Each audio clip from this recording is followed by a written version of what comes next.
સામાન્ય વાત અને નિર્ણય ઘણા બધા હોઈ શકે. પહેલી વસ્તુ તો એક જીવન છે, યુદ્ધ મેદાન છે. તમે કેવું યુદ્ધ લડવા માગો છો, કઈ પ્રકારનું યુદ્ધ લડવા માગો છો, એ પૂર્ણ રૂપે તમારા ચોઈસની રમત હોય છે. ઘણા બધા લોકો જે કહેવાવાળા છે કહે છે કે જીવનમાં આપણે શું વસ્તુ પસંદ કરીએ છીએ, શું વસ્તુ ચૂઝ કરીએ છીએ, એ મુજબ આપણું જીવન બનતું હોય છે. મોટાભાગના જેટલા પણ દુનિયામાં લોકો છે, એક મનુષ્યને ખબર હોય કે મારે જીવનમાં શું કરવું છે. પરંતુ ક્યાંક ને ક્યાંક આપણું મન બાધારૂપ બનતું હોય, ક્યાંક ને ક્યાંક જે કંઈ પણ આપણું બોડી છે એ આપણું સાથ ના દેતું હોય. પરંતુ આ બધા જ વિરોધોનો સહન કરીને કેવી રીતે આગળ વધવું, આ એક સૌથી વધારે મહત્વપૂર્ણ રોલ પ્લે કરે છે. જીવન બે દિશામાં જીવી શકાય છે. એક તો માયકાંગલી રીતે જીવી શકાય છે અને એક દિશા તરફ છે એ જીવન મર્દની માફક જીવી શકાય છે. એક દિશા તરફ જીવન છે સુરવીરની માફક જીવી શકાય છે. જીવનમાં બધા જ લોકો પાસે સમય સીમિત છે. સમય સીમિત છે. તમારી ઉંમર છે સીમિત છે. આપને દેહ મળ્યો છે, એ દેહ મળ્યો છે તો એ જ કન્ડિશન મુજબ મળ્યો છે કે એક સમય આનો નાશ નિશ્ચિત છે. એટલે આપણે સ્પષ્ટપણે રોજમર્રાની જીવનમાં જીવતા હોય કે કંઈક અલગ ઘટના થઈ નથી રહી. જેટલા પણ લોકો વર્ષોથી ઘટના ચાલી રહી છે એ જ ઘટના થાય છે. બાળક પેદા થાય છે, મોટો થાય છે, મરી જાય છે. ઘણા એમાં સાર્થકતા પોતાના જીવનમાં લઈ આવે છે તો ઘણા બરબાદી તરફ જાય છે. જીવન ચોઈસની રમત છે. જીવન એક ખેલની રમત છે. કાં તો યુદ્ધ મેદાનમાં આપણે લડી લઈએ, કાં પછી સડી જઈએ. લોખંડ હોય એનો બે જ ઉપયોગ થઈ શકે. કાં તો તમે એનો વપરાશ કરો સારી રીતે, કાં તો પછી એને સડવા દો.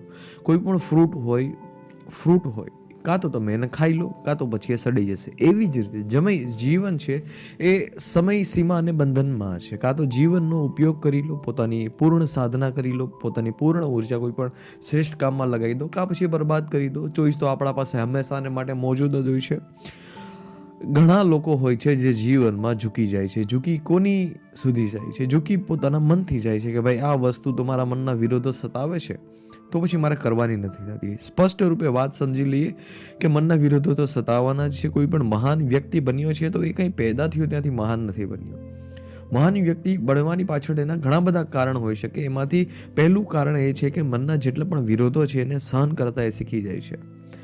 એટલી કલાક બેસવાનું છે તો બેસવાનું છે, કામ કરવાનું છે તો કરવાનું છે. હવે કોને નથી ખબર કે એટલું કામ કરવાનું છે કે નથી ખબર? બધા લોકોને ખબર જ હોય છે ને કે પોતાના જીવનમાં પોતાને કયું કાર્ય કરવું હોવું જોઈએ. થોડાક મનને મનોબળ બનાવીએ, મનને તાકાતવાળું બનાવીએ. આ એક બટરની જેવી રીતે સપાટી હોય, જેવી રીતે આપણે ઓગળી જઈએ ને, જેવી રીતે આપણે લપસી જઈએ, એવી રીતે મન લપસી જાય છે. પરંતુ બધાના મનના વિરોધો છે, સતાવે જ છે. યુદ્ધ મેદાનમાં અર્જુન પણ કહે છે કે મન નિયંત્રણમાં નથી. કૃષ્ણ સ્વયં કહે છે કે મનને નિયંત્રણ રાખવું હું જાણું છું અતિ કઠિન છે, પરંતુ અભ્યાસ દ્વારા છે ને સાધી શકાય છે. પહેલી વસ્તુ તો જો તમે નિર્ણય કરી લીધો હોય જીવનમાં કે યુદ્ધ મેદાનમાં છે, ખુલ્લી છાતીએ લડી લેવું છે, પોતાની પૂર્ણ તાકાત લગાવી દેવી છે, તો પછી આગળના સ્ટેપની આપણે વાત કરીએ ને, તમે એ જ સ્વીકારવા નથી માંગતા કે જીવનનો યુદ્ધ છે, લડી શકાય છે. ગટરમાં સડવું એના કરતાં વધારે બેટર છે કે એક ફૂલ બનીને સુગંધ બની જાઓ. ગટરમાં સડવું એના કરતાં વધારે શ્રેષ્ઠ છે કે તમે એક પ્રકાશની માફક પોતાનું જીવન વિતાવો. સૂર્ય પાસેથી આપણે શું શીખવા મળે છે? સૂર્ય પાસેથી શીખવા એ જ મળે છે ને, સૂર્ય સર્વોચ્ચ દેવતા કહેવામાં આવે છે. કેમ કે સૂર્ય પ્રકાશ છે, જ્ઞાન છે, જીવનમાં પ્રકાશ છે. જય હનુમાન જ્ઞાન ગુણ સાગર. જ્યારે જીવનમાં જ્ઞાન આવે છે ત્યારે તમે ગુણ સાગર બની જાવ છો. તમે ત્યારે વિશાળ બની જાવ છો. જીવનની નાની નાની પ્રોબ્લેમ છે, જીવનની નાની નાની ચુનૌતી છે, તમારું કાંઈ ઉખાડી નથી લેતી. પરંતુ સૌથી પહેલા તો આપણી પાસે એ તાકાત હોવી જોઈએ સ્વીકારવાની કે નહીં, મારે યુદ્ધ મેદાનમાં ઉતરવું છે અને લડવું છે. જ્ઞાન તો બધા પાસે છે. આ દુનિયામાં ક્યાં લોકો પાસે જ્ઞાન નથી? આ દુનિયામાં ક્યાં લોકો પાસે જ્ઞાન નથી? બધા જ લોકો પાસે જ્ઞાન છે, પરંતુ એક ડેટા હોય છે ને એક જ્ઞાન હોય છે. એ બે વસ્તુમાં છે જમીન આસમાનનો ફરક હોય છે. એક ડેટા છે તમારી પાસે. સામાન્ય માણસ પાસે ડેટા હોય છે, પરંતુ એ જ્ઞાન ક્યારે બને છે? ડેટા જ્ઞાન ત્યારે જ બને છે કે જ્યારે તમે એને જીવનમાં એપ્લાય કરો. તમે એને જીવનમાં એપ્લાય જ નથી કરતા. તો આ જે ડેટા છે એ તો કંઈ ઢગલો છે પુસ્તકોનો. એક અવડી મોટી લાઇબ્રેરી છે. આ તમે ફરતી કોર જેટલી પણ તમારી આસપાસ જોઈ રહ્યા છો એવડી મોટી લાઇબ્રેરી છે. હવે એમાં કોઈ સાર્થક પુસ્તક તમે કોઈ વાંચ્યું જ નથી અને પોતાના જીવનમાં એપ્લાય જ નથી કર્યું, પોતાના જીવનમાં એને કન્ડિશન જ નથી કર્યું, તો પછી કંઈ મહત્વપૂર્ણ રોલ પ્લે નથી કરતું તમારા જીવનમાં. સ્પષ્ટ રૂપે તમે જાણી લો, ડેટા ડેટા તો બધા પાસે હોય છે, ડેટાથી કાંઈ બહુ મહત્વપૂર્ણ વાત નથી થતી. બધાને ખબર હોય પોતાના જીવનમાં શું કરવું, ક્યારે કેટલા નિર્ણય લેવા અને કઈ દિશામાં જવું. પરંતુ જ્ઞાન માટે તમારે લોહી વહેડાવવું પડે. જ્ઞાન માટે છે તમારે એક આગની માફક તમારી જાતને છે ઉગાડવી પડે છે. જ્ઞાનની ખાસિયત શું છે? જ્ઞાન શું કંઈ નવી વસ્તુ કરે છે? ઘણા લોકો કહેતા હોય કે જ્યારે બાળપણ હોય ત્યારે તો સેટિસ્ફેક્શન પૂર્ણ હોય, કશી વસ્તુની જરૂર ન હોય છતાં આનંદિત હોય. પરંતુ જેવી રીતે મોટા થતા જાય એવી રીતે અપૂર્ણ આપણે બનતા જઈએ. બધી વસ્તુ ઘટતી જાય, ઘટતી જાય અને જીવનમાં છેલ્લે અફસોસ રહી જાય. આવું કેવી રીતે, આવું કેમ થાય? બાળપણનું જીવન જોતું છે પરંતુ મળતું નથી. પરંતુ સ્પષ્ટ રૂપે આપણે સમજી લો કે બાળપણમાં દાંત તો હોય છે પરંતુ એ દેખાતા નથી, એ ધીરે આવે છે. એવી જ રીતે આપણે અપૂર્ણ તો જ્યારે જન્મા છીએ ત્યારથી જ છીએ, પૂર્ણ છીએ જ નહીં.